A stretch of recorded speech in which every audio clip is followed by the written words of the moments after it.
But now to Ukraine. The World Bank has told the BBC its economy will need external help for many years to come. In London today, the Ukraine Recovery Conference gets underway. This is a major gathering focused on how the international community could help rebuild an economy that shrank 29% last year following Russia's invasion.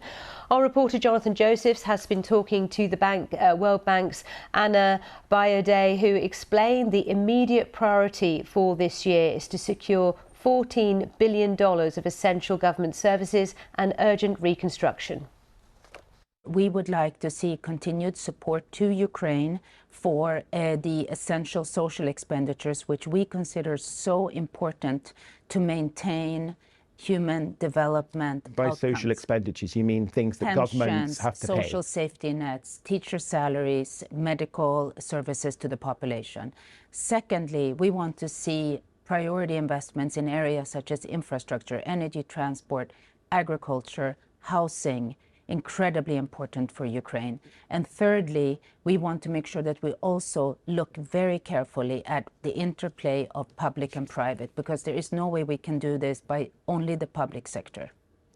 You talk about the essential things that the private sector want to see to help them be able to invest in Ukraine.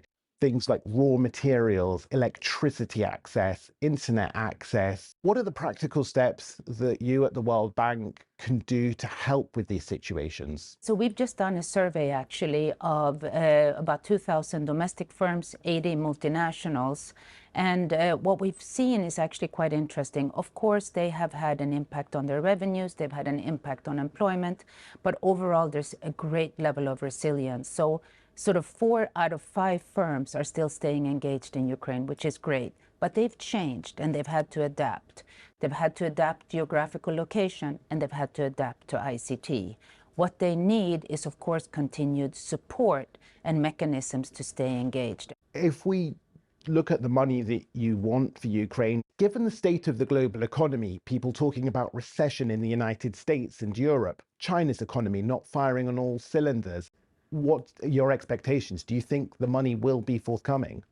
Well, I certainly hope so, because what we have learned in the World Bank is that you have to stay engaged during conflict. And I think the fact that the international community came around to help Ukraine and support Ukraine has actually helped arrest what otherwise would have been even more devastating humanitarian impacts on the country. But is it fair to say Ukraine can't recover by itself? It's going to need external help for many, many years to come. I think so. I think even if the war was to end today, there will be an adjustment period. The economy has changed a lot. Poverty in Ukraine has gone up. The dynamics and the demographics have changed. So there will need to be support for the time to come. But Ukraine also has a lot of potential to turn a lot of its assets into economic opportunity and recovery. And that's something that I'm sure we will be discussing also during this conference. Let's take a look at some of the day's other business stories.